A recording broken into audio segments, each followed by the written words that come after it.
Yoink.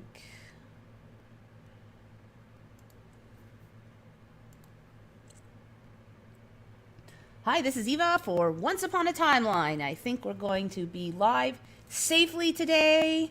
Did not have any weird computer problems. So last week was just weird. You know, it wouldn't work. And just about the time that it was too late to even try to do a live stream, everything just magically fixed itself. It was no longer in an endless loop of stuck updates, and everything worked fine, and it's been fine all week. So I don't know what the deal was. It was like it just was not meant to be last week. All right, so which it kind of worked out because I didn't find that many this week. So I'll just do all the ones from last week this week, plus a couple more. All right, so this one I saw right before I got on. It's a 20-inch tall cow. So this is like a goat in the background to give you size reference. So this thing's only 20 inches tall, so it's just like, you know, it's very tiny. 1.5 feet. Ridiculous. 0.5 meter. They're getting smaller all the time. I mean, a pot-bellied pig is bigger than that thing. Ridiculousness. They're going to be like in your palm in another couple years.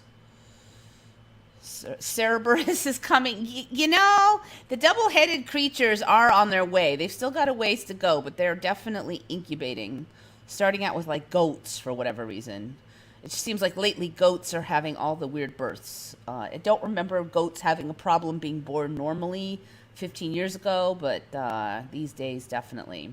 And the goats are born with the human face, flat face. They look kind of human. That's been a thing for a couple of years now. Okay, so I guess we got that. Should I jump to the dog? All right, I'll jump to the dog because I can't resist. So, okay, who found this one? This one was on Retconned, I think.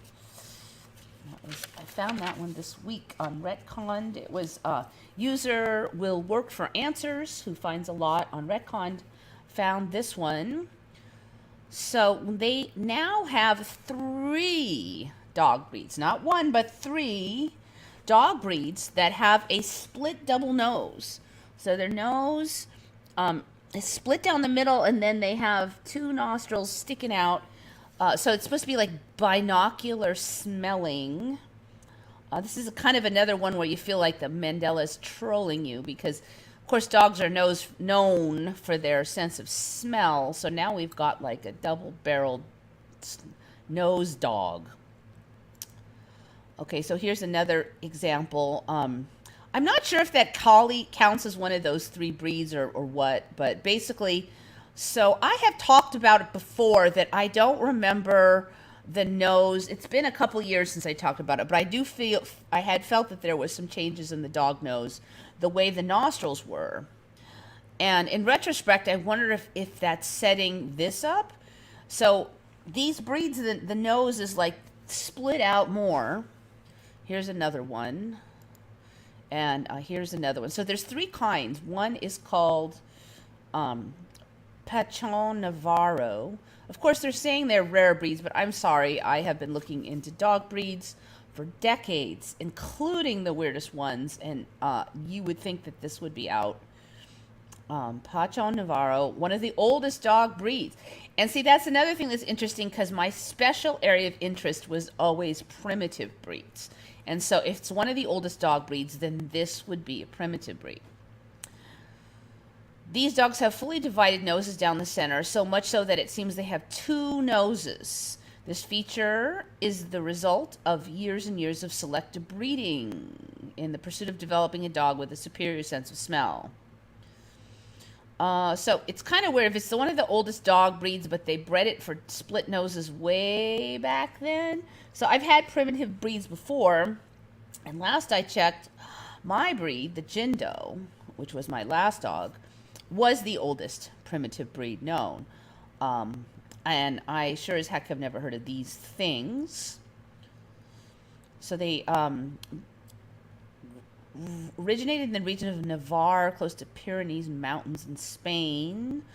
Another name is Old Spanish Pointer. One of the oldest pointer breeds on the Iberian Peninsula, blah, blah, blah, blah, blah. Medium to large dogs. All right, what's the other one? Okay, so then there's this one. It's a Katal Burun dog. Of course, another rare breed, but still three split nose breeds, and I never heard of a single one of them. I find that hard to believe. This one looks like it's more split. Andean tiger hound. There's a cloud of mystery surrounding the Andean tiger hounds. No one knows the exact origin of these dogs. People thought they are a myth, a result of an overactive imagination, blah, blah, blah, blah. Anyway, but there's a photo of them, so they're not a myth. Not anymore. Anyways, of course, I have not heard this myth either, but I feel like this is none of them trollings. Double-snouted dogs. Yeah. So, yeah, basically they're saying it's two nostrils that are split, so it looks like two noses. It's not. But they are divided, and then they do shoot out separately. Keep an eye on this one. I think we're going to see more of this stuff. So it's not conjoined twins. All the breed has this, apparently.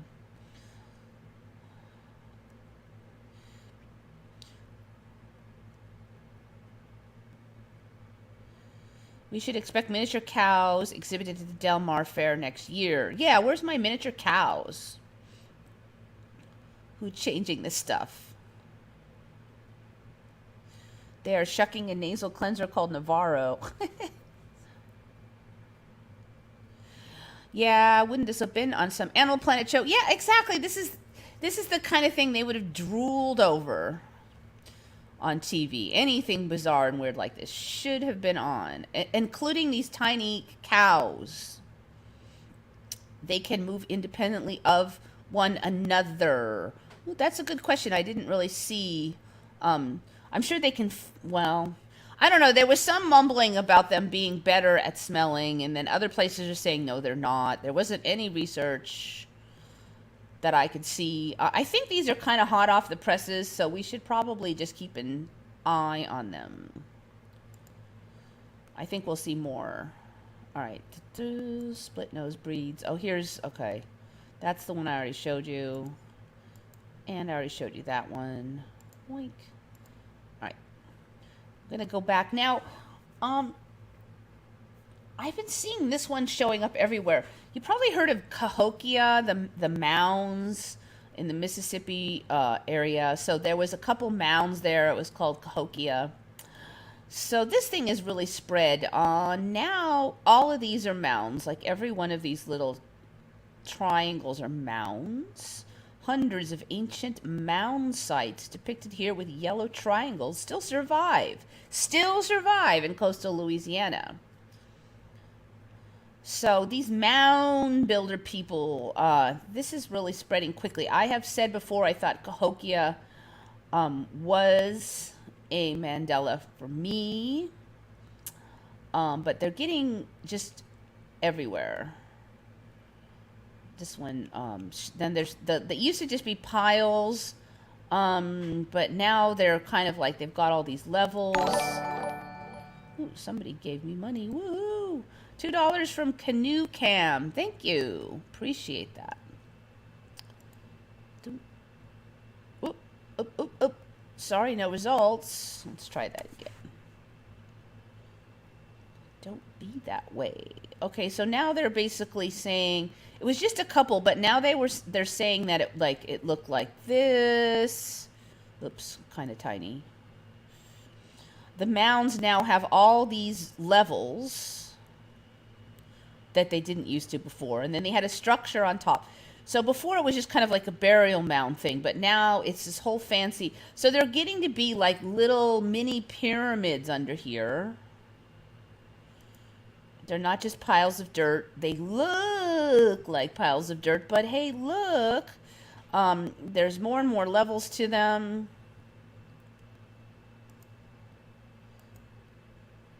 So this is like an older depiction. It's starting to look very pyramid-like, like the Mexican pyramids. So I think we're going to see more stuff. Mounds of North America. Look, that looks very Mexican pyramid. And I think we're going to start to hear more about, oh, related to Mexico or something like that. Oh, then someone else gave me money. Futuristic $8. Thank you very much. I appreciate it. I'm actually awake after 2 years here at this time of night. Sharkticon, no. Wait, I don't remember. Has it really been 2 years since you've been on here? It didn't seem like that long. So you think you can shift into different realities? Because I'm like pretty sure I'm from another reality. Yeah, pretty much that's what we think. We don't know how or why exactly, or at least there's no agreement. But yeah, or reality shifts around us, and other people have memories of a different reality somehow. I mean, frankly, we just know something funny's going on, and we see stuff's changed. And the history books don't reflect our memories, and apparently never have, so there's multiple interpretations of that, of like how that could have come to pass. Okay, so here's another one. The largest and most complex ancient archaeological site you probably didn't hear of. Oh, that's just classic Mandela effect terminology. I mean, it's right in our own country, my own country, and yet I've only just heard of it a few years ago, and it was just a couple mounds when I first heard of it. So anyways, yes, very fishy. Okay, this is another one sent, I think, who sent this one to me? I believe this was one of my online friends, Palin, somebody I chit chat with. So this one's interesting. I'd find it, then I couldn't find it. I almost couldn't find it for this week because it was supposed to be on last week. So the story is, and I could not find much backstory. There's just this photo. The photo is entitled, "The Germans Invented a Helicopter Jetpack During World War II, Not Widely Used Due to the Tendency to Decapitate the Pilot." Now, I've said before, I don't really remember people being able to just dangle by their head, like their neck being strong enough to put up with all that crap. I think you used to just like break your neck, but there's not a lot holding this guy's head to this unit. It's weird. I can't imagine the G-forces. I don't know what's going on with this, but it's just really weird. And I've certainly never seen that. I mean, this is another thing that I feel like would be like on every documentary ever if they had this. Granted, right now it's hard to find, but keep an eye on this one. I think we're going to see more weird stuff like that.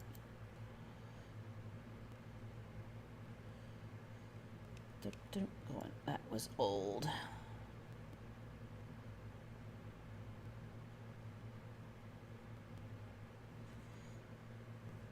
Germany was much smaller and used to have a white and black flag. I'm not sure on German flag, but I do feel like it was smaller, at least in comparison to the other surrounding countries. But then all of Europe really seems to have shrunk, so maybe Germany shrunk less? I mean, like Russia's giant now, China, Europe's like, and Saudi Arabia is massive compared to what it was. There's no way Saudi Arabia was the same size of like all of Europe in the old days. Why is every change connected to Germany? There's a lot going on in Germany with the changes. Maybe part of it is just we knew Germany really well because of World War II. Maybe it's some kind of crux point. I'm not sure. I do think if we know something really well or better than average, we're more likely to spot Mandelas in it. I mean, if something happened in like Afghanistan, I don't know much about Afghani history. I probably wouldn't notice it.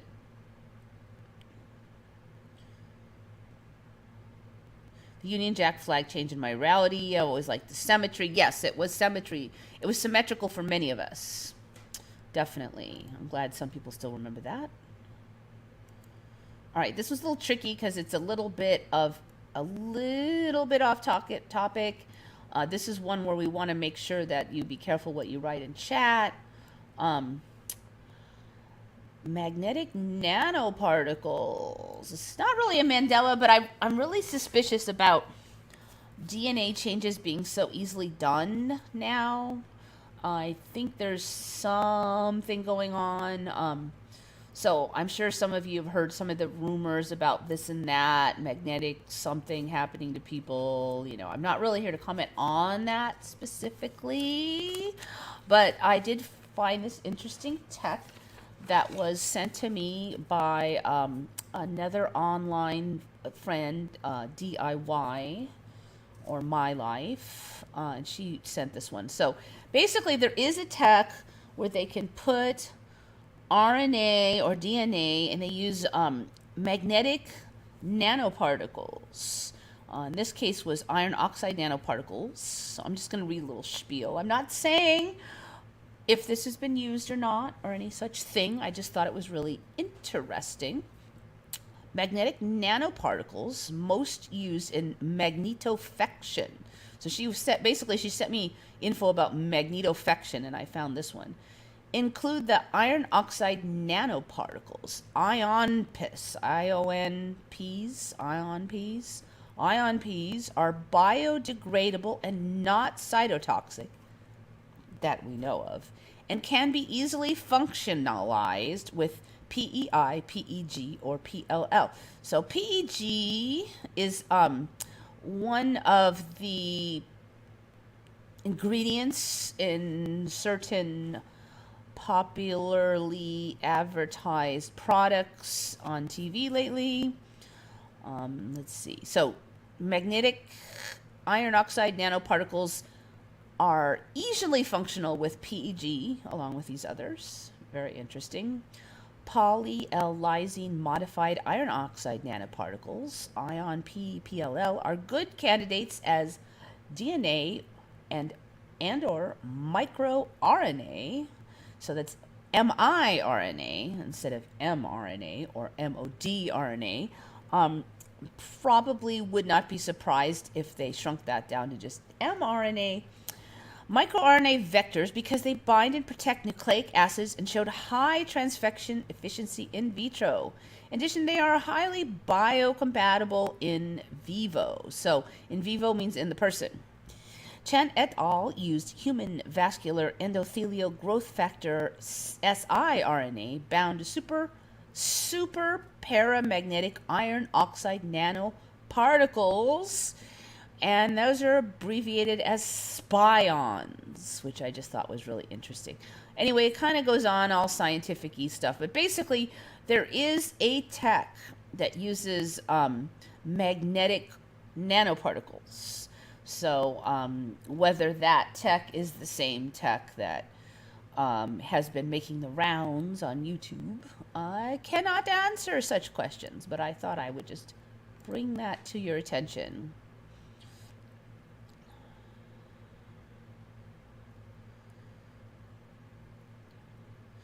This week's Garib has started live parallel broadcast in Odyssey and YouTube. You know, Odyssey has totally ghosted me. I can't get a hold of them. I've emailed them. I certainly have plenty of subs according to their requirements, but you never saw my question, Miss Eva, about the devil dog. I don't think so. Are you talking about Cerberus? Cerberus. I just remember there was a mention of Cerberus. Was there a question in it I missed? I noticed a lot of community guidelines being dealt out. Yeah, we'll see now. What even is the community guidelines? Nobody even really knows. I mean, some are really obvious, like advocating for violence or stuff. But some of the stuff that's said is just people reading out factual information like I just did, and we're not saying anything. And how could that be against the community guidelines? But some kind of robot, chatbot creature makes all the decisions. You can't argue. It makes no sense. They don't like your stuff, basically. Somebody doesn't like you, then psh, it's gone. And you complain and go, well, wait, how can this not be true when it came right out of the mouth of XYZ person that is supposed to be trusted. There's no telling what you can say anymore. Certain things are basically verboten now. They're sacred cows. You must not speak of them. Thou that which shall not be spoke of, unless you praise such creature, is basically the rules as far as I can tell. Okay, got that one. All right, so that was that person.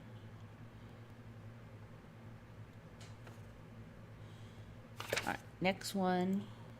Michigan. She done. Towers. Doink. Well, I think I might have had these on before, but I don't remember them being this sophisticated. So now we have this thing. Somehow these things are created, these sand towers, frozen sand towers, carved by strong winds on the shores of Lake Michigan. Okay, have anybody ever heard of this thing?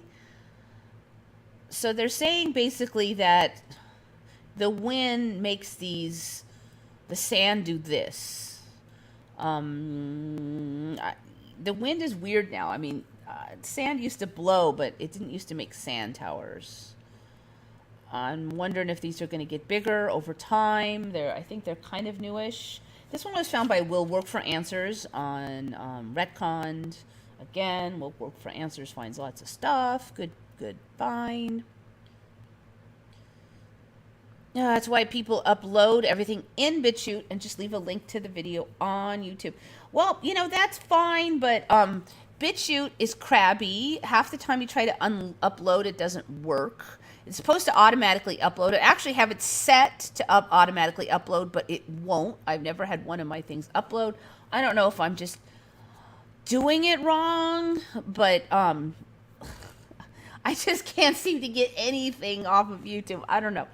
So most of my stuff is not going to be a community guideline. One thing about them censoring everybody else is Mandela effect has not gotten any harassment. As long as we're really careful, I think we'll be all right. I mean, our subject is really Mandela effect, right? That's my story. BitChute is buggy. Yeah, I've heard other people complain about that, but I can't get anything to upload to BitChute. Everything I put on YouTube is supposed to upload to BitChute, and none of them have. And I have all the settings. I found all the stuff I was supposed to do, and I don't know why it doesn't work. I don't know.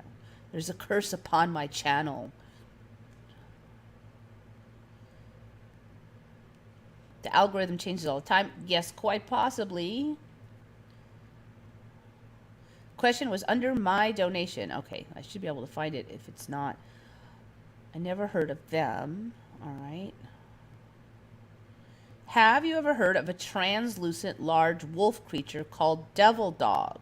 It ran into the front of my car twice at different times. No, I haven't. Devil Dog. Wolf. Translucent Devil Dog. Nope, I don't think I've ever heard of that. Burp. Devil Dog. Translucent. Devil Dog.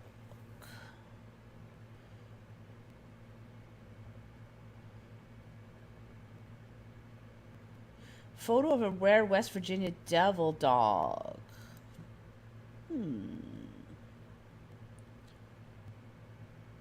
Okay, that just looks like a dog. It's either a devil dog or a relic dire wolf. It just looks like a giant big dog. This does not look like a wild dog to me either. It looks like some kind of large bully breed dog. So I don't think this one's a devil dog. I mean, that's not saying. Look at her eyes too, man. She's got sunken eyes. Okay, so wild dogs have a certain look, and they're not like dumpy. So I think this is just a very large domestic dog.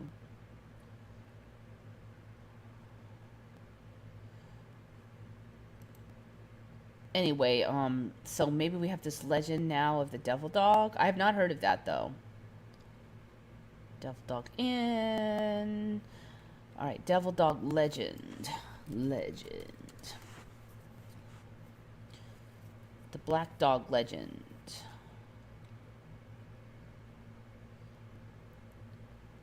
German myth 13, Teufelsschund. Devil dogs and Marines.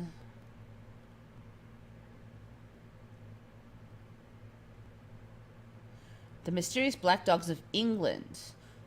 I've not heard of those. I mean, granted, I'm not English. Oops, that's not very helpful. Is a nickname for a U.S. Marine. It's funny because my family has a lot of Marines in it. I've never heard of that nickname.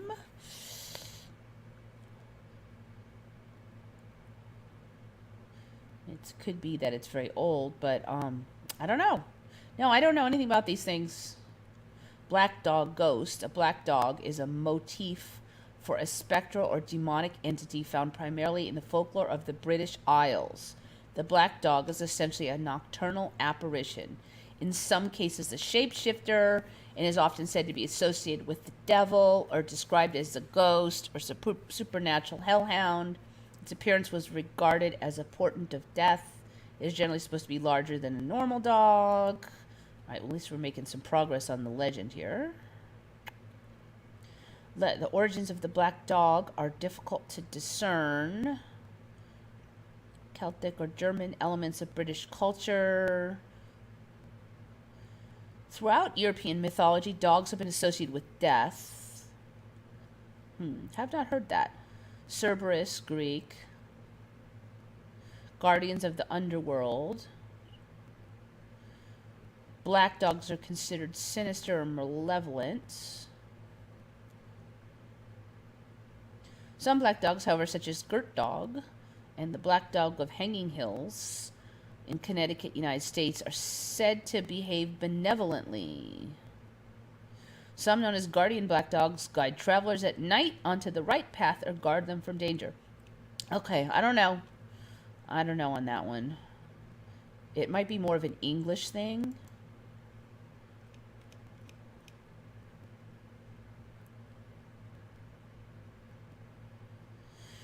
Watch out, John, on saying a lot of stuff on here that will get the show suspended. So, you know, use your euphemisms and stuff, please. I double dog dare the Mandela to come up with a double dog. I wonder if we have any two-headed dog. Two-headed. Now, I've seen some cats that had the two faces that survived. That wasn't a whole separate head, though. We've had humans. Siamese twin types. All right, let's see.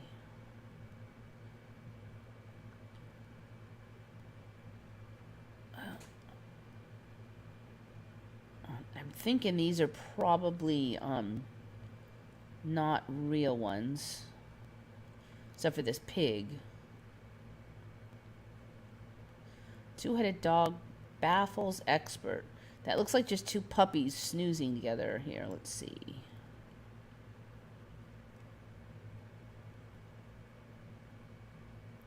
A rare two-headed dog is causing quite a stir in the local community. Apart from dealing with gawkers, our biggest problem has been feeding her. If one head wants kibble, the other wants beef stew. Okay, so we pretty much have a two-headed dog then, I guess. If this is legit.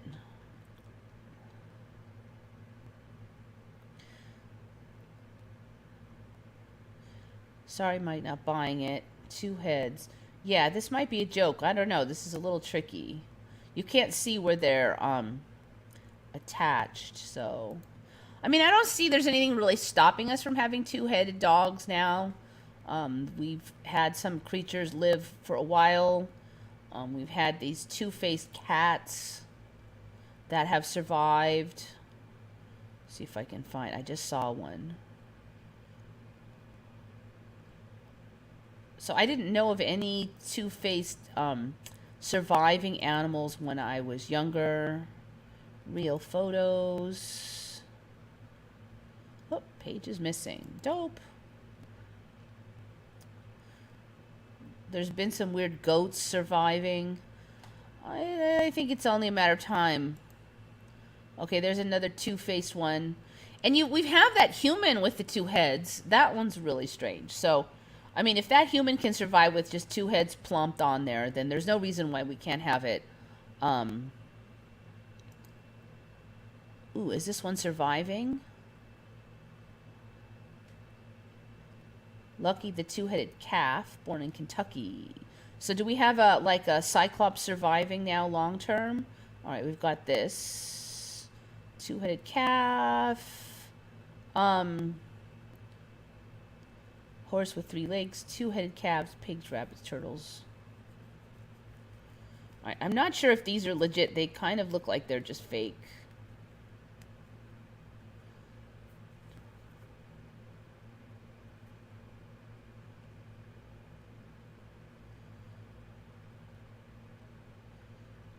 Oldest two-headed calf was 40 days, so they're getting longer. But yeah, that the human one, you know, she's lived to be what, 20 something years old. They've learned to drive, etc. So I don't think there's really anything stopping it at this point. It's actually kind of surprising we have human ones but not animals. Usually they start them out in the animals. Devil dogs aren't a nickname for any Marine. It refers to the Harlem Devil Dogs, a very hardcore Marine battalion. I don't know. That's what it said. It said nickname for Marines. Maybe it was different in another timeline. Maybe it's... I don't even know how to say if something's wrong anymore because everything keeps changing. So how do you know what's wrong or right?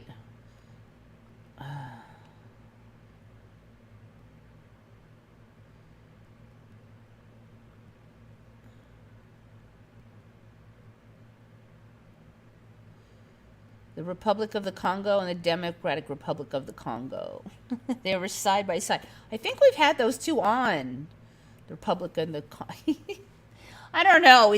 Africa is getting weird. Okay. Republic of the Congo and Democratic.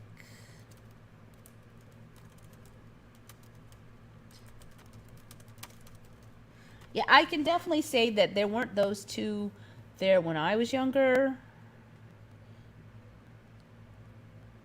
The Democratic Republic of the Congo, also known as Congo Kinshasa, DR Congo, the DROC, the DRC, or simply either Congo or the Congo. Yeah, I think I've talked about that one. I remember the Congo just being a region. It wasn't like a whole country. Democratic Republic of the Congo versus Republic of the Congo.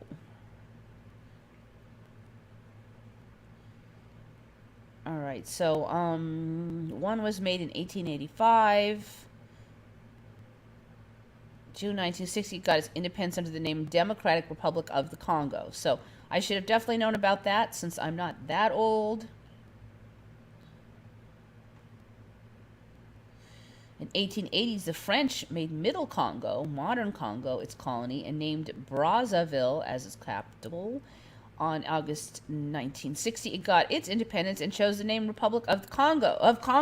Okay, so if you were in Africa with one called Democratic Republic of the Congo, would you then all vote to call yourself Republic of Congo? I mean, if you live next door to the United States, would Canada go, hey, let's call ourselves United States also? No. I mean, that's craziness. I don't know what's going on there, but I don't think so.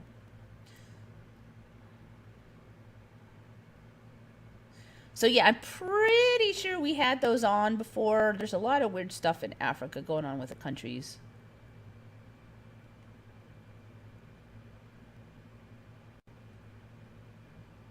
There's two-headed snakes. Yeah, snakes were one of the first ones to get really weird. They did the parthenogenesis first, which is the virgin birth.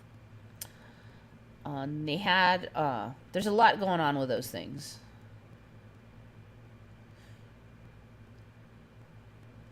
God knows all timelines at quite possibly would not be surprised.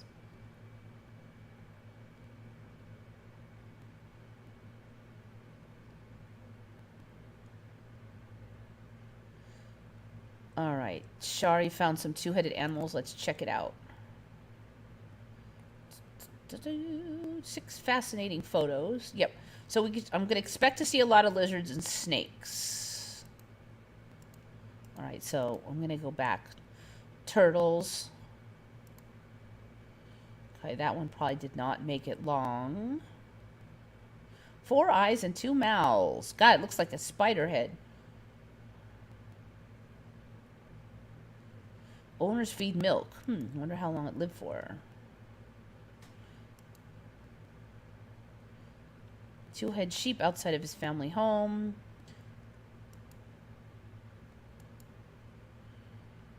Two-headed calf. 2-headed pig, and that's a cyclops too. Look, 1 eye in the center.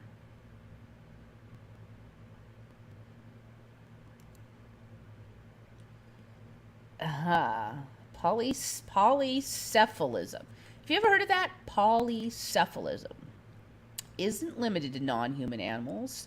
This 2-headed baby girl was born in Ibnu Sina General.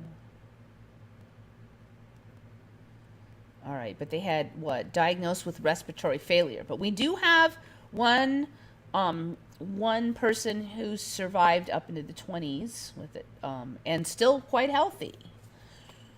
They, when they did the show on her, they didn't say any kind of health problems at all, too, which is interesting. Calf born with 2 heads. So there's a lot of stakes. 2-headed calf, Armenian village.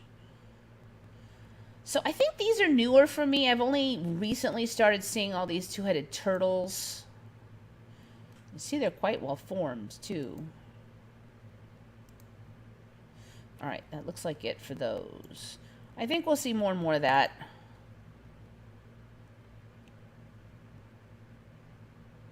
The United States of Mexico. Really, is it the United States of Mexico?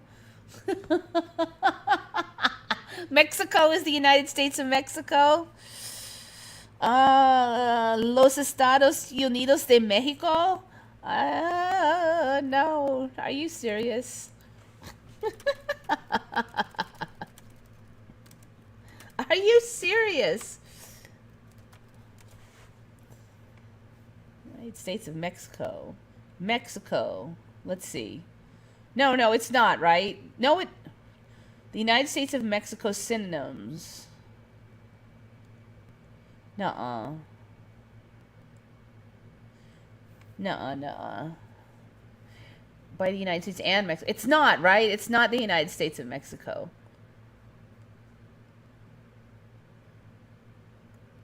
The United Mexican States enacted several provisions.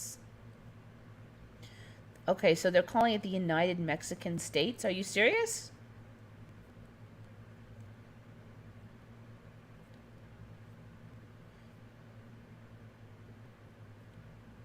There's not a lot on it. All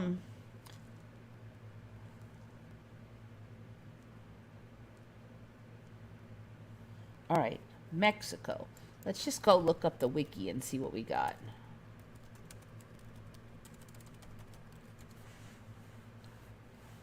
Mexico. Now, if it's the United Mexican... It is officially the United Mexican States. Estados Unidos, Mexico. United Mexican States. I took Spanish for like 5 years. And, okay, yes, I forgot a lot of it. But and the guy who taught it was totally fluent. And not once did he ever say that the name of the country was Estados Unidos Mexicanos. United Mexican States. No effing way. That's crazy. Yeah, no, I'm sorry. That's not right. No, no, no. And you know what? I'm sorry I doubted you. It's hard to tell if when people Mandela's versus somebody pulling my chain. I think now I hear stuff and I'm like, I probably 10 years ago would have immediately known that they were just trolling me, but now I can't be sure of anything anymore. No matter how ridiculous it is, I gotta check. So yeah, anybody heard of the United Mexican States as the official name of the country? United Mexican States. I wonder when it got that name. Let's see.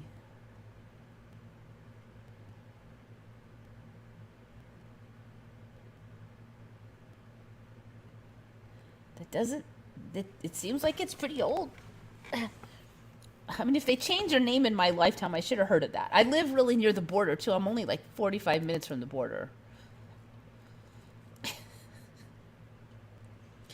Well, at least Canada can't be states, it's provinces. The Mexican currency, it's stamped on their coins. Well, it does now. It doesn't mean it did before. They changed their currency like a cajillion times. When I was a kid, I went down there and you'd get all these coins and they'd all be different sizes and they all were the same amount. So it was like so confusing because they had switched coins like 3 times and all of them were in circulation. So you had, like, it would be like if you had big quarters, medium quarters, and little quarters.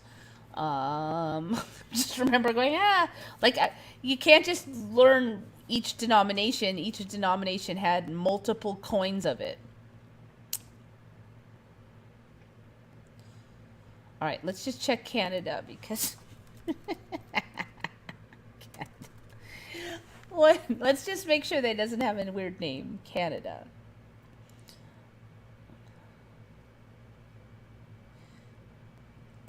All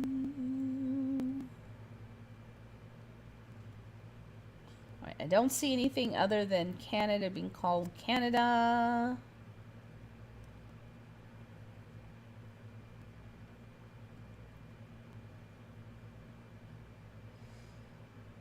All right, I think you guys are all right in Canada so far.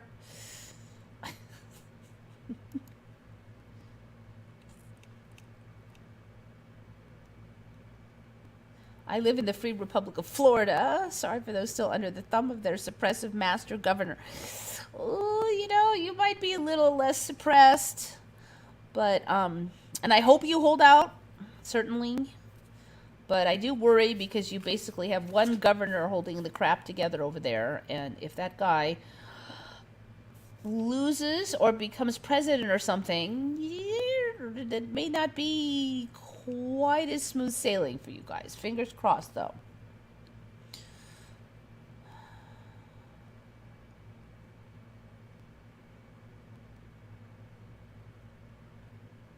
I read a book, If the Confederacy Won the War, Speculative History.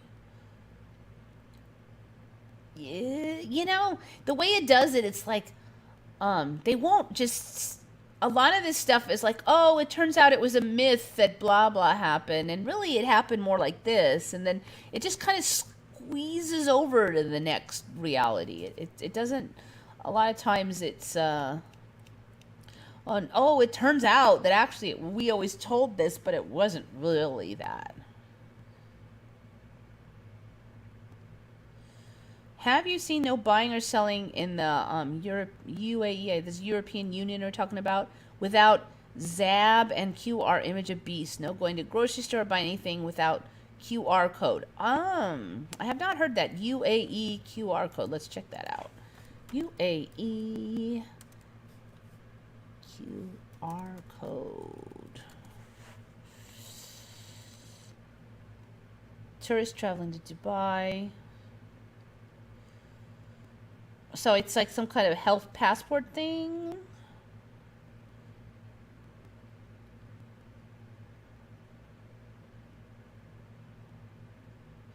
UAE TRA requires label and new QR code on all products. Package on June 17th, 2020. Oh, United Arab Immigrants. Okay, issued a notice on new labeling requirements for all new products.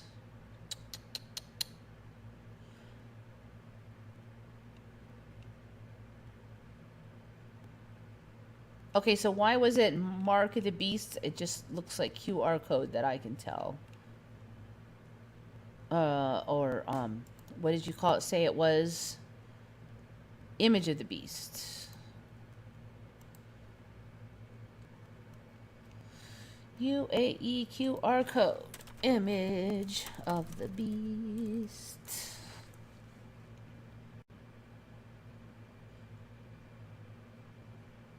$666 QR code. Quick response. They can be. All right, let's see what their version of the storyline is.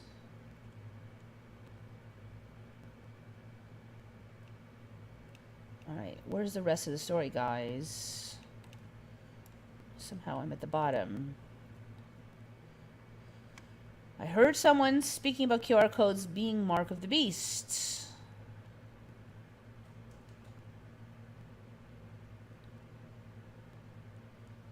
All right, so there's the QR code.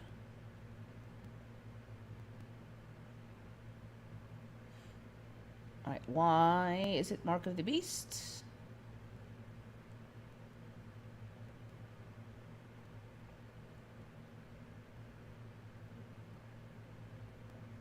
Are they going to explain it? Apparently some folks are actually getting these QR codes permanently tattooed on their skin.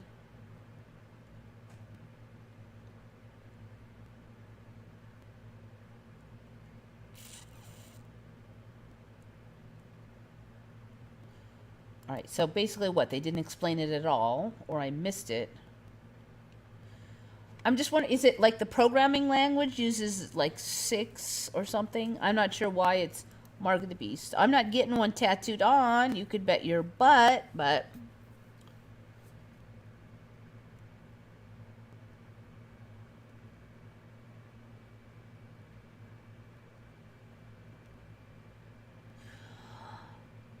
It just seems like it would be so easy for them to say you need something to buy or sell now with how close this... Yeah.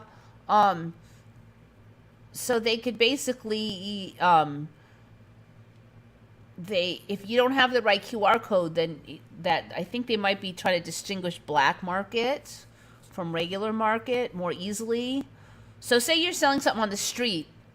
Now they can't really prove if it's black market or not, but with this... Maybe with the QR code they could.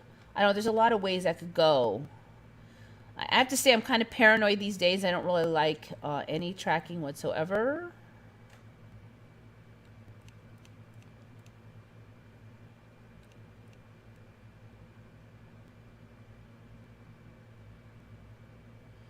I'm in Dubai and I don't need that here. So they're saying it's going to be if to sell new product that hasn't, so anything that has been approved in the country in the past, they're not requiring the QR code, but any new product, in order to sell it, apparently it has to be on the product. That's how it starts. So once a lot of products have it on there, then they'll probably then put pressure for the others to go on there also with the QR code. Then they'll be able to track a lot of stuff, let's just say.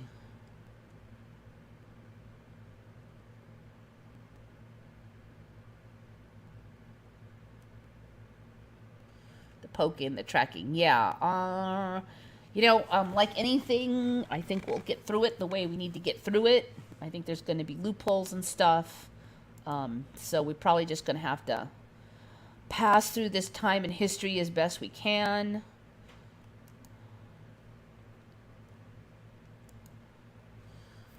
All right, what else we got here? I'll save that one for longer. That one's really... Okay, so we had the binocular snouted nose dogs.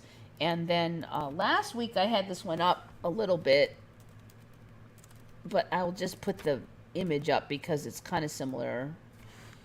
The telescope fish, Gigantura, was the thumbnail for last week that did not get launched thanks to technical difficulties. Okay, so this was the image I was really looking at. We've got a binocular vision fish now. So this is supposed to be a real fish that naturally has binocular eyes. And super creepy hellscape teeth, and the fins look like ears, and it's just not weird enough with just the binocular vision. Here it is, front view, plenty creepy. This was the thumbnail from last week. And that's the same thing as those other ones I just put. So that's the same thing as this guy. You think that was around for 10, 15 years and you just never happened to see it? I've been watching for these creepy beasties for the last bunch of years, and I don't think so.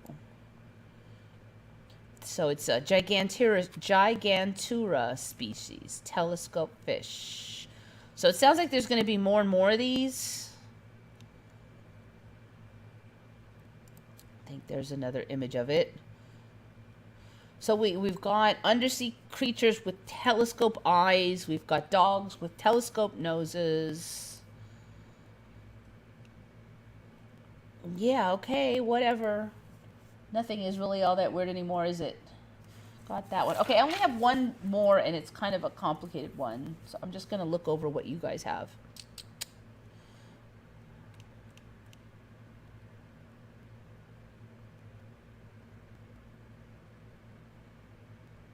Peculiar explosions around the world.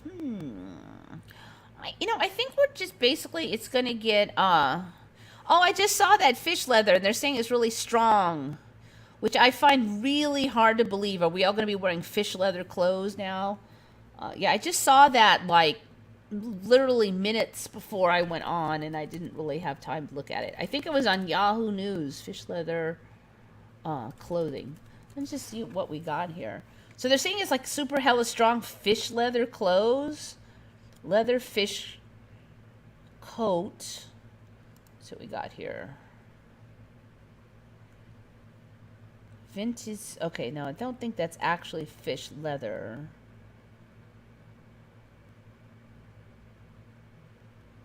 Fish skin for fashionistas. So, it's, you can, the whole thing is so weird, because when you skin a fish, when you got a knife, you got a fish, that knife goes right through. So if you're trying to skin like a cow, you've got leather that thick, it's very hard to get through that with a knife. You got to work at it. Fish skin is like so razor thin. It's so easy to cut, yet they're trying to claim now that fish leather is like super strong. I just saw that today. So I was just like, I'm going to deal with it later, but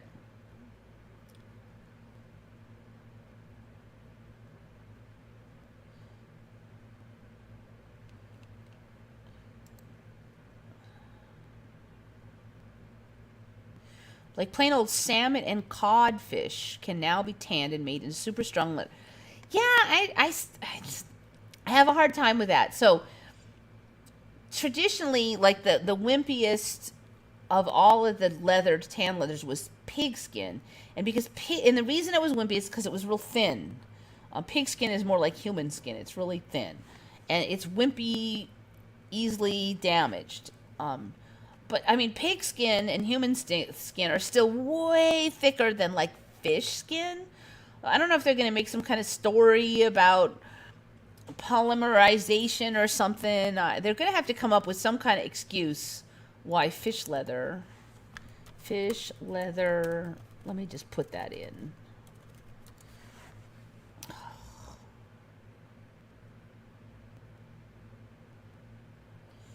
The tensile strength of fish leather reaches up to 90 newtons. Example, salmon or perch.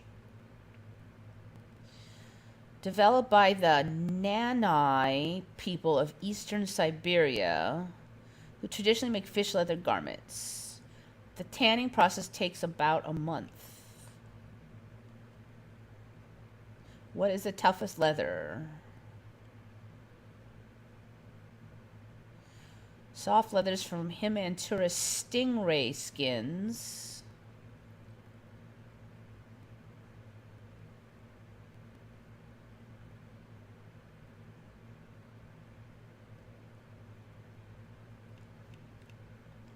All right, what do we got here?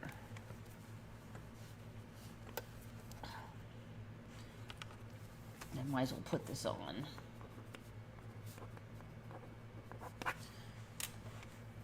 Rare type of leather. The skin surfaces are often very small. In recent years, objects made from stingray leather have grown in popularity thanks to the glass bead-like surface structure of the skin.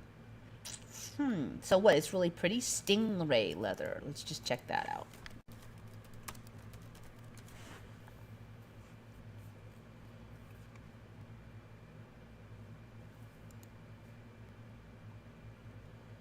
Oh, cool.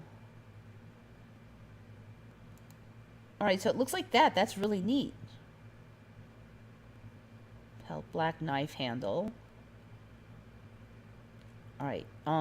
It looks like these others have a similar look.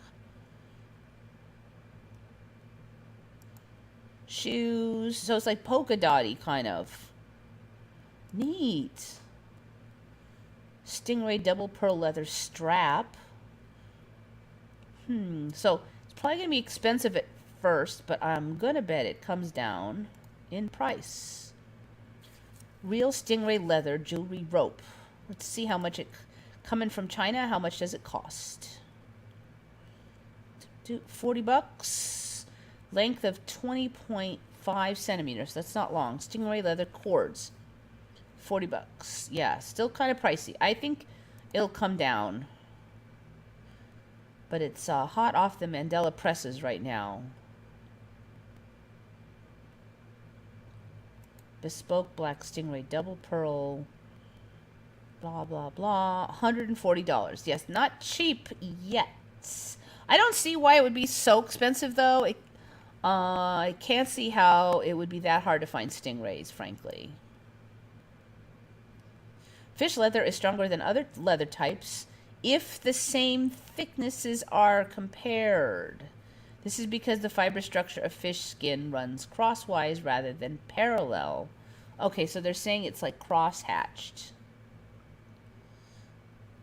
Up to 90 newtons.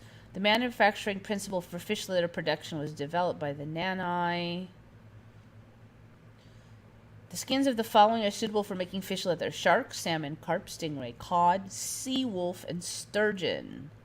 Fish leather usually has a scaly structure, is thinner than calf skin, and is considered to be very elastic and tear resistant. Well, cool. Alright, so this is shark. So it looks like scales.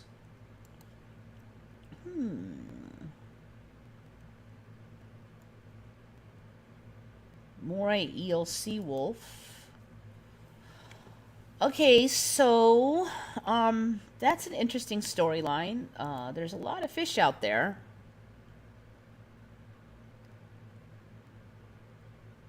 Salmon skin. So yeah, it could be all kinds of them. The forehead mark will end in a cybernetic implant, but they have many avenues of integrating the biometrics, blah, blah, blah. Yeah, I would suggest against getting that mark for obvious reasons. Whatever it is that they end up sticking on there. If we bring dinosaurs back from extinction, will they have good leather? What did they use to cure it? Yeah, I didn't see that information.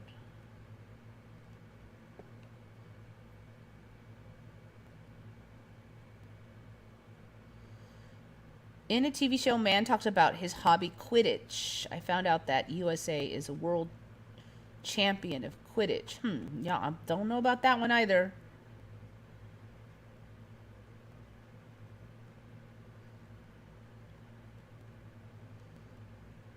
I'd rather eat the fish skin than wear it. Yeah, It's kind of weird. I don't know. Usually it's just, I don't know. I guess we'll just have to see how it develops. But I mean, that could be kind of a really convenient thing if you could make really strong, lightweight clothing out of fish skin. I'm assuming after it's tanned, it doesn't smell like fish anymore.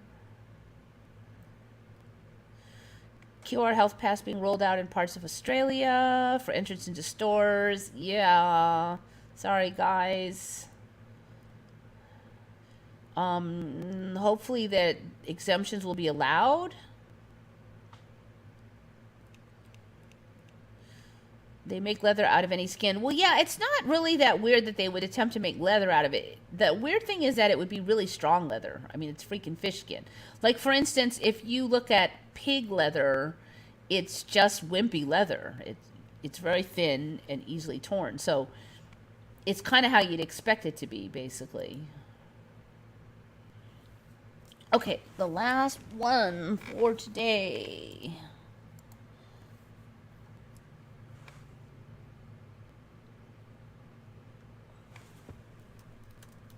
So some of these are older Mandelas and some are new.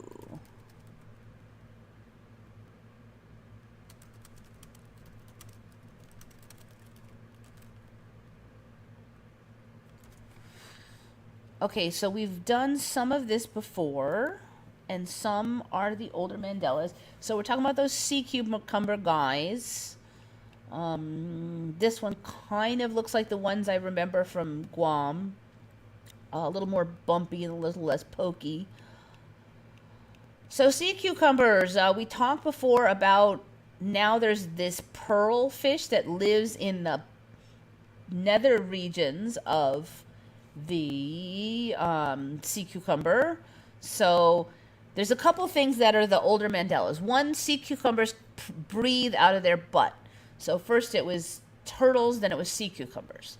All right, so then they said that there was a whole respiratory tree region in the intestinal butt region that they breathe through. So they have their lungs in their butt. Okay, then we have this pearl fish that lives in the butt. Now, I said before, I've researched these, and this is the second animal that's like that. It used to be if you stepped on them, they could excrete their intestines, and it would stick to you, and then they would say, oh, they could regenerate the intestines later. So like the other animal, now it's not intestines anymore. And I know it was intestines because I looked these up lots of times. But now it's something called, where was that thing?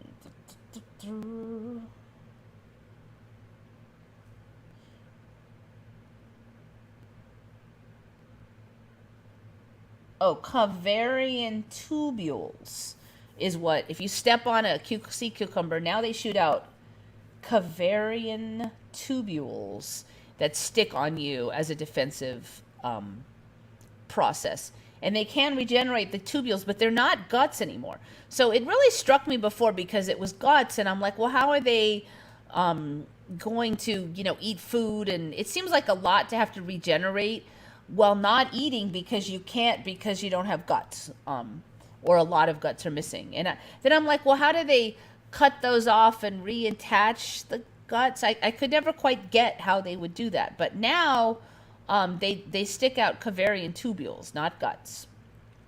So now they would just have to regenerate those, but their guts are still fine. Okay, another thing that got really weird. So it used to be that some pearlfish would just live in their butt, but now some of the species of pearlfish actually go in there and they eat away at the interior organs and region of the sea sponge. So now they're really, some of them are highly parasitic instead of just hanging out in there. So they're saying that there's like a whole bunch of open space inside the sponge. And so these little fish could just chew a hole in here and then have the whole internal cavity basically to like live in. And they could just snack on the organs and all this. So this is kind of an image where they live in like in the rib region and stuff apparently, which is totally disgusting. So this whole region apparently here inside, once you eat your way out of the gut area, you've got this whole thing, which is totally just disgusting. So some of these little creatures have developed anal teeth because life is not weird enough already. Some sea cucumbers develop anal teeth so they can chomp on these freaking pearlfish. So now their mouth is in their butt. They breathe through their butt and they chomp on the pearlfish to keep them out of their butt. Some pearlfish species are thought to be kept out of occupying some large cucumber species. 2 words, anal teeth, and there's apparently an image of these things. These structures protect the anus and the cloacal space. All right, I'm not going to do a Google on that other than you saw that. Good enough, because you know what all we'll probably find is not going to be what we're looking for. Okay, so that's the new changes for me. I don't remember them eating the inside. It was more like they were just like hopping a ride, but they weren't eating out the inside. They did not have anal teeth, and they did not have Cavarian tubules. So those are the new Mandelas for me. I don't know. How much weirder can these sea cucumbers get? I don't know. I thought I saw it already when they had fish living in their butt. But obviously, I was sadly mistaken on that one. Or I ask again, where are we? Yeah. Can you imagine? I mean, all the weird shows on, and none of them ever had, like, anal teeth. Come on, guys. This is not a good time to reincarnate as a sea creature. I guess if you had anal teeth, you might be safer. I don't smoke pot, but I feel like I did. You know, I'll tell you, pot is not strong enough to yield what we're seeing. I'm sorry. There's no way. You're going to have to smoke some psychedelics or something.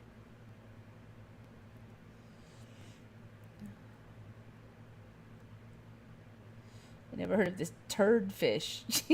Yeah, it's called, and of all things, it's called a pearl fish. Pearl fish.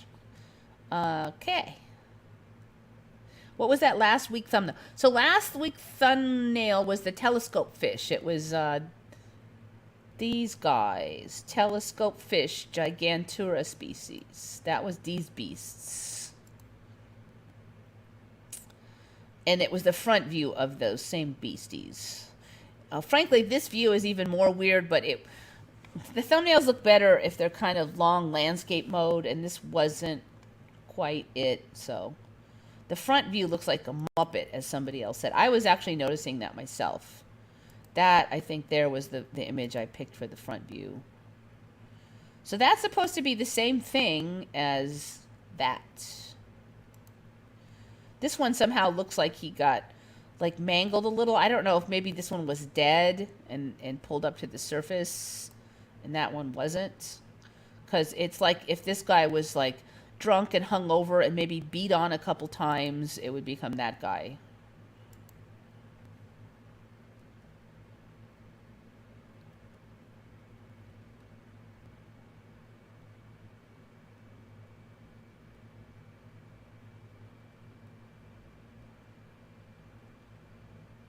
Pigskin football.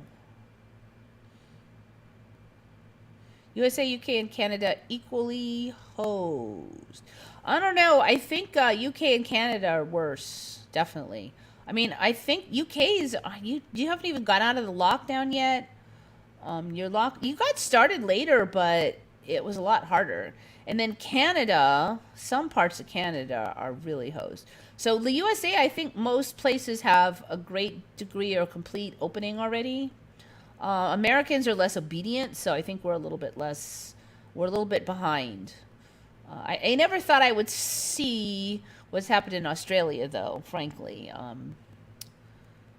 I can see Canadians being obedient, but Australians, that's just weird. But, you know, like I said, my old timeline, all the Australians were descended from prisoners who were supposedly plopped on the island. But here, Here, the UK, the Brits basically controlled that island and organized it, and a lot of the citizens no longer are now never were descended from prisoners.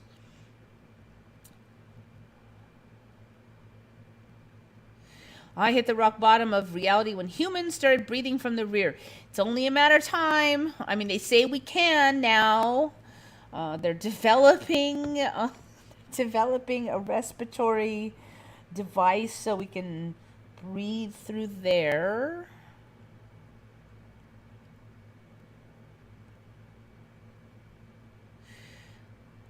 They definitely didn't have those teeth before. We've looked into them here several times. Yep, I know. All right, so I think I'm about done. I kind of blasted through it. Hour, 15 minutes. Yeah, me too. Yeah, prisoners put on the island. That was another thing I used to think a lot about, that these prisoners were just dumped there. How horrible it would have been to just be plopped on an island with a bunch of other, criminals, prisoners, whatever. So, how would you just suddenly want to be where there's no law? So somehow they all got together and made a whole country. I often thought that might be why Australians were sort of independent-minded because of, where they came from. But it's not. Now doesn't really make much sense. And I'm just thinking maybe the Australian people I used to know maybe were less obedient types than what we have now because their history is different. I don't know.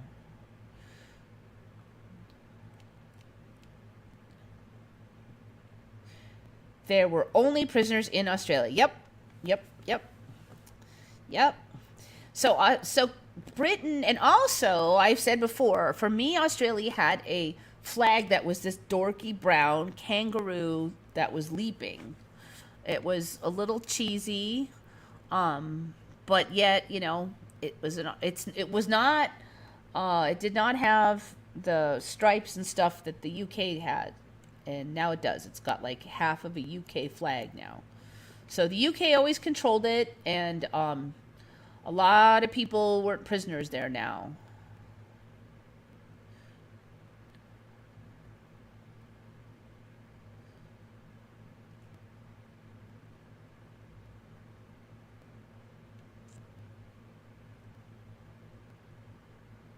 And there was no people living on Easter Island anymore for me. Yes, it was in fact, I remember the documentaries where they would just show grasslands, no trees, nothing. There were no structures.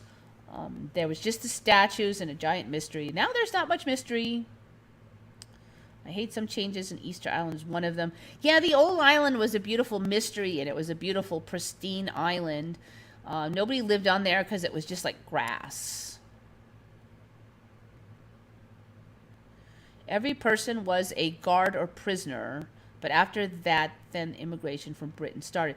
Now, for me, there were no prisons. They just dumped them on the island. The island was the prison for me.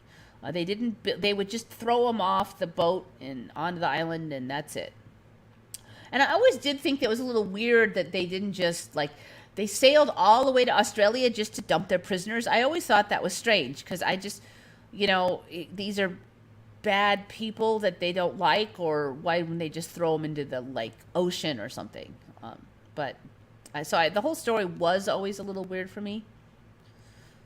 So well, British aren't that bad at people, but they still abandoned them on an island. But at least they didn't kill them. I don't know what I thought it. The whole story just seems strange, but yet that was the story for decades and decades. Island was the prison. That's what I was taught. Yes, exactly. They didn't. So the Brits themselves did not live there or control prisons there or control the prisoners. They just threw them and ran. I remember them making them farm licorice. Yep, nope, not for me. They weren't even there. They just drop and run. There were Aborigines. Okay, yes, there were Aborigines. So, yeah, you could say, but that's not, the white people descendants now are not from the Aborigines, though.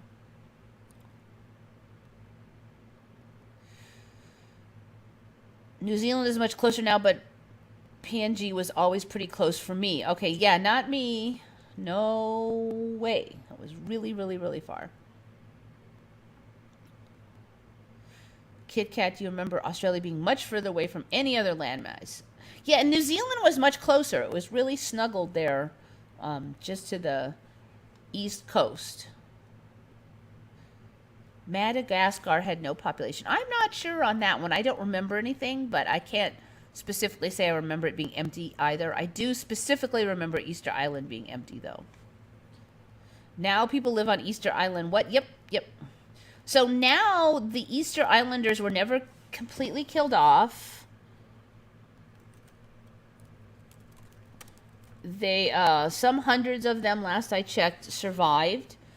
They had a language and writing on the island and the oral history. So it's not a mystery anymore. Because there's writing now. They have that all written down. The island is most famous for its nearly 1,000 extant monumental statues called moai, which were created by the Rapa Nui people.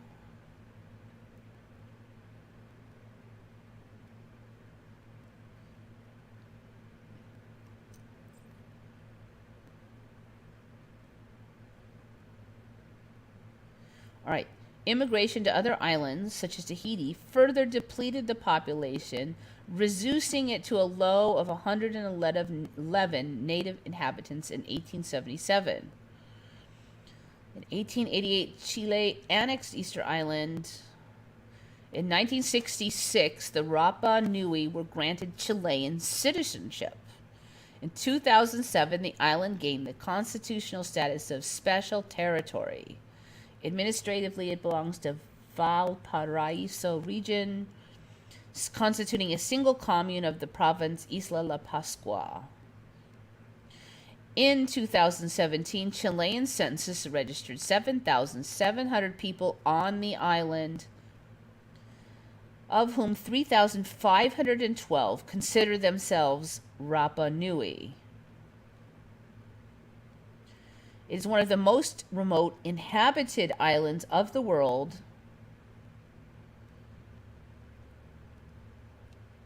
So there you go. They didn't totally die out, and they've been living on there the entire time. Yes, definitely a Mandela for me. An older one, though.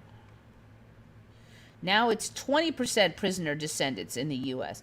AUS. That's interesting. I thought it was more last I checked. I won't swear to it, though. I kind of had in my head that it was 80% prisoner and 20% not prisoner last I checked. So I can't swear to it, but I think that might have changed.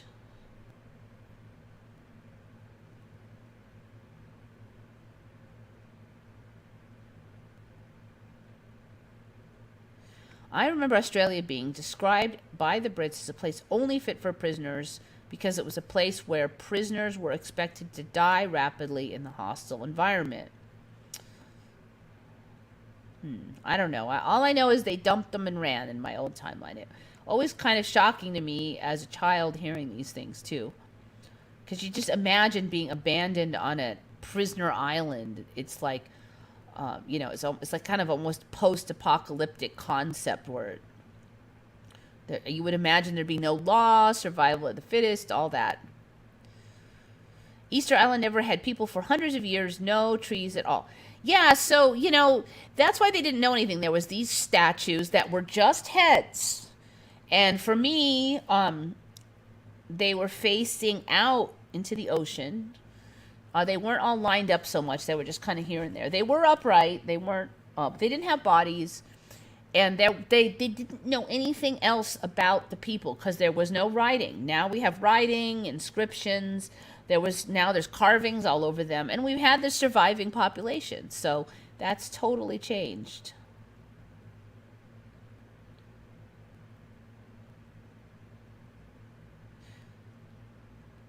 Okay, anyways, I'm about done. I've covered everything.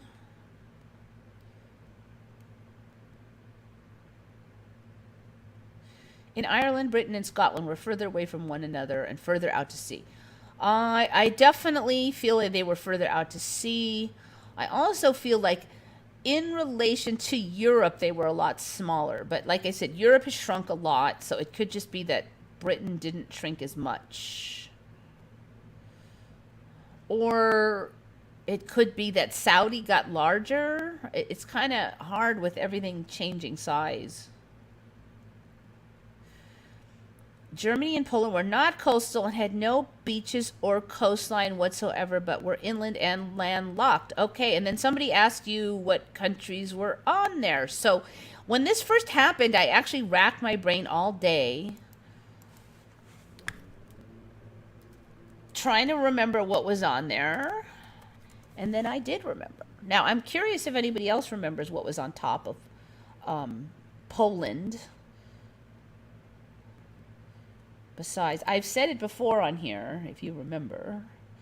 So, yeah, Poland was not coastal, and neither was Germany. Poland and Germany. So what was on top of Poland and Germany then? Does anybody remember? No cheating if you heard me say it in past shows, but if you have from your own memory. So it was interesting because the thread came up on Retconned, and then it was up there like 2 days before I said, wait a minute, I remember what it was. And only like 1 or 2 people saw my statement and answered, and one of them said, yes, that's it.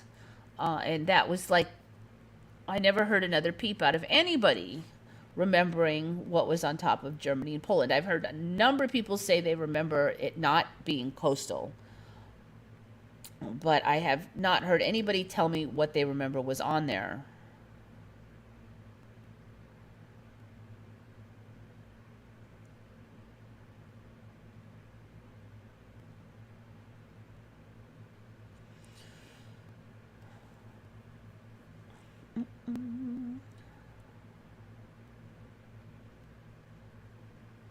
No trees at all. Yes. Does that's a good question. Does Easter Island have trees? You know, it might now, because if you have people living there, then they could import seeds of trees and stuff, right?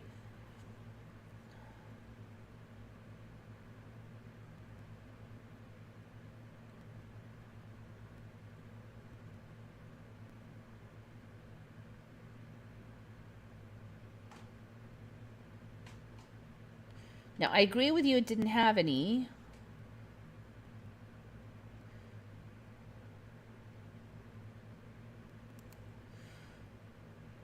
But it could now, with all these people living on it. They could plant stuff, right? They could reforest it.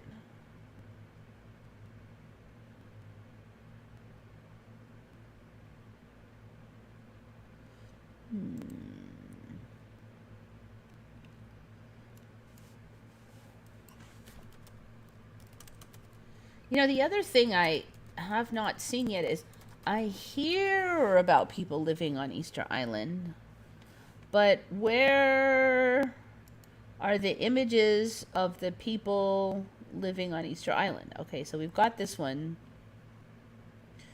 Journey with Killing the Mysterious Easter Island.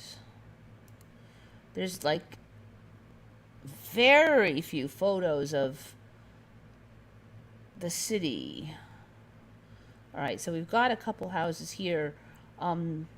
Is this still developing? There's like, that's the same one I just saw. That one image. Are they hiding the fact that people live on there?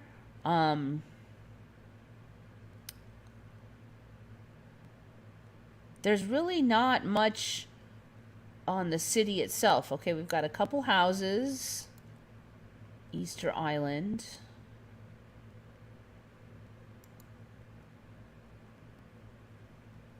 Approaching by air, you see nothing, you see nothing, you see nothing. Nothing, nothing, nothing, nothing, nothing. 10 million images of nothing, and then this one really far away city. Location of Hangaroa. Alright, there's one. Alright, so we do have some images. Shopping center. mechanical workshop. Hangaroa Market. Interesting. So you gotta dig, basically, to find this. I got a little bit lucky clicking on this.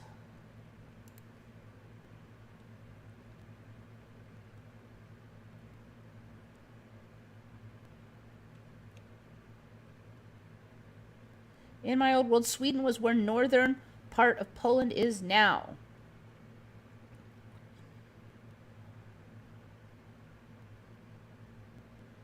Sweden's shape was horizontalish. I sent a painting to my friend Lena in Gothenburg, Sweden in 2013. I remember looking at Sweden on the map.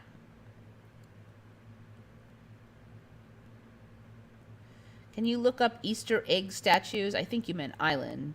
White painted skin and red hair. I think we've done that before. So those weird hat things are supposed to be the hair. And they're saying now that white skin, red hair. They're saying now that they were painted white originally. That one has been on before. All right. How come when I put in Moai, I get all humans? Let's try this again. Google sucks now, basically. All right, so there's the white eyes. I don't see the skin, but I do remember the white eyes being painted. When was that? A year ago, maybe, that we saw that. So they're basically saying they originally were painted, and then later the paint wore off. And then these hat things started out really tiny. They got bigger, bigger, bigger, bigger. Then they got the little top hat on top of the hat, and then they started saying, oh, those represent hair and a top knot.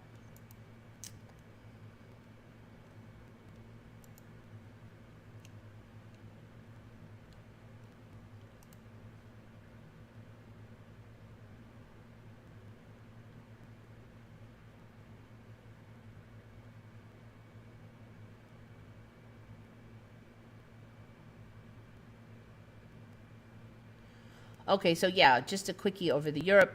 So for me, Norway, Sweden, and Finland were kind of all lined up like a sandwich.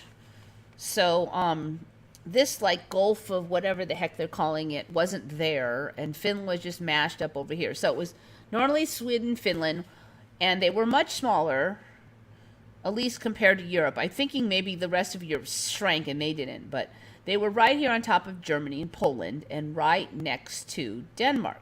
And they would come up here, and then I think that was Norway. I'm trying to remember. One of them kind of slunk around and bent around and kind of tickled the top over here of Denmark. So it's kind of the same as it is now, but instead of being attached over here at Russia, they were attached over here at Germany and Poland. And so I was watching them getting larger and larger, and I commented on it on Retcon, like, wow, look at how big Norway, Sweden, and Finland are. They're huge. And then suddenly, bloop, they jumped over here, but I didn't catch it right away. People noticed that Germany and Poland had become coastal. And only then did I realize, wait, it's stuck on Russia. It wasn't stuck on Russia. Russia didn't have all this stuff. This knob thing wasn't here. They were more like stuck together like a sandwich. But now only Norway and Sweden are. So the whole thing was weird. So few people noticed it. A lot of people noticed Germany and Poland had become coastal somehow. But it just seems like nobody could, other than apparently preliminary remembers, but it seems like nobody could put their finger on what. And you know, the sad part is, like, there was such a blur on my memory that even though we're all going, oh my God, they weren't coastal, but someone had to say, well, what was there before? And I'm like, yeah, what was there before? You would think my brain would go straight to that. What was there before? But no, somebody had to say it before I even thought of that.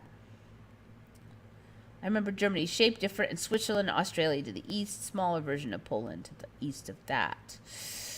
Ooh, yeah, my map my map skills weren't great. One of the reasons I saw Norway, Sweden, Finland change those because I started watching them grow. So I was very familiar with their location by the time they already moved because I already knew about the Mandela before they moved.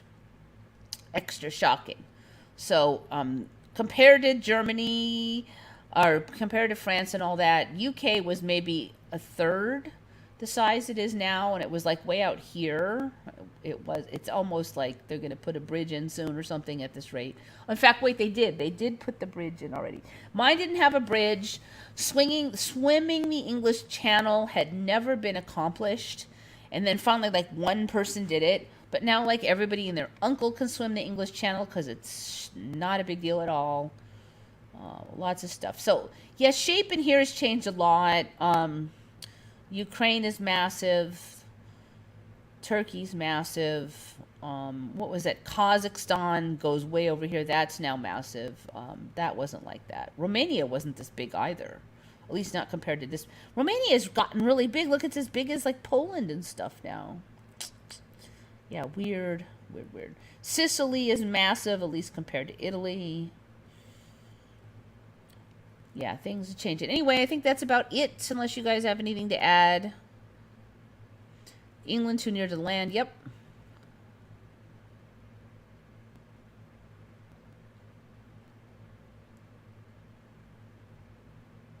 Denmark is the one with the huge changes. It was not that big, and it was not going so high near Norway. It was definitely tiny still back then. I feel like it's sticking up on like a little pedestal now. It used to be kind of down more with a little nub of it. So it's almost like it's gotten pushed up by Germany. I don't remember Germany having this nub thing. See right here, I don't remember this thing. So Denmark was more down in here, nestled in, squished in for me. Not sure on all the rest of it, but just seeing this island over here in the Baltic Sea is huge now also. So what I'm seeing is this Barents Sea and White Sea. There was no White Sea originally. Squeezing in here. Gulf of Bothnia was not there. And that's like making inroads. I don't know if they're going to connect in here or what. You know, in the Bible it said, assuming it hasn't changed, that there would be like one giant freshwater river across all of Earth. And I kind of feel like that's the route it's heading. Something like that.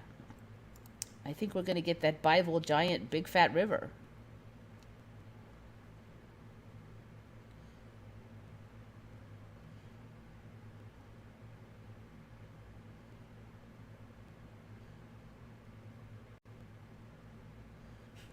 White Sea. Yeah, I know.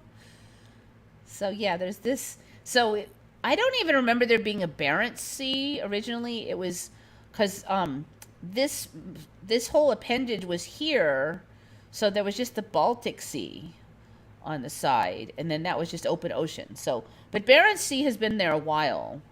I don't remember the Norwegian Sea until recently. Gulf of Bothnia, a little older, but yeah, the White Sea is probably the newest one here for me.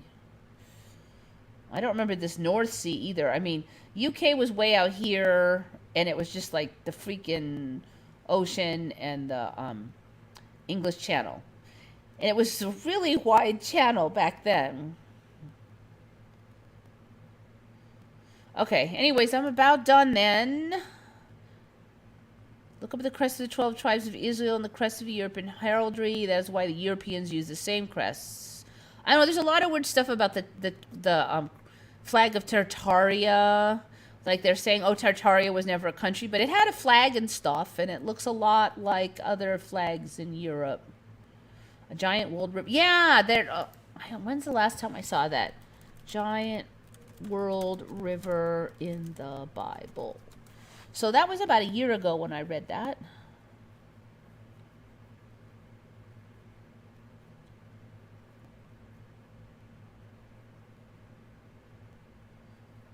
Book of Giants. Okay. World River.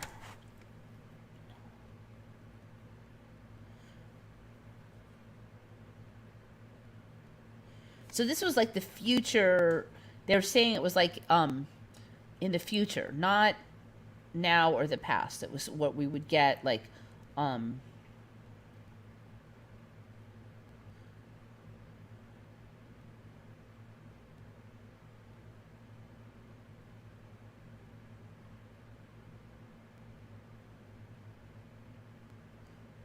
I might have to dig that one. I don't know if it's still there. I know I read it a couple times like a year ago though. Everybody's talking now about Tartaria. Yep. No, didn't exist before until a couple years ago on the maps.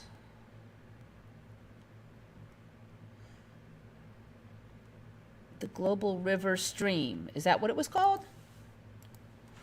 The Global River Stream.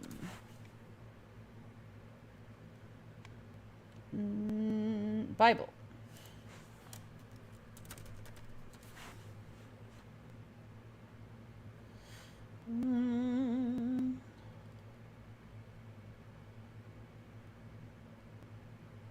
There is a church called Global River. That's interesting.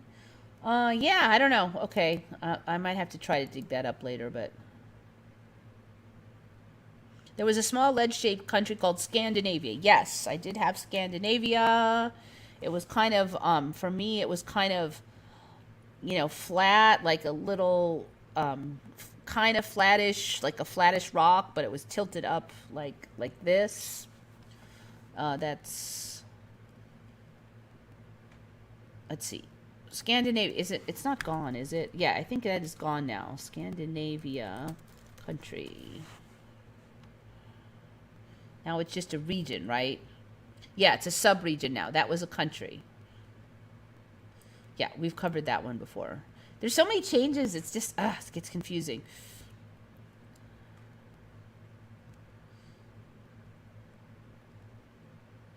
Okay, so I think that's a bit for me.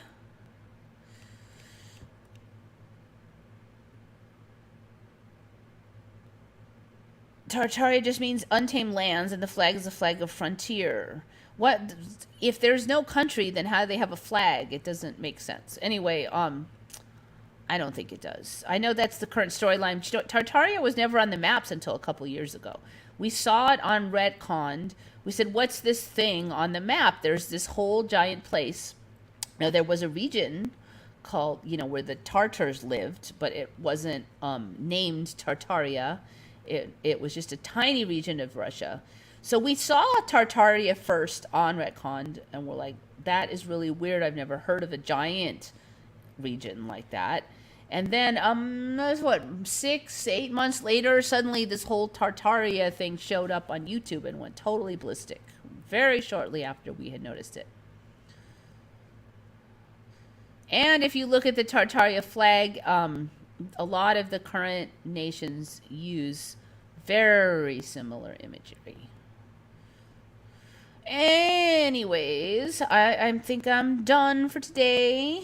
Thank you all for contributing as usual. And I'm glad to see you all and have it go smoothly this week.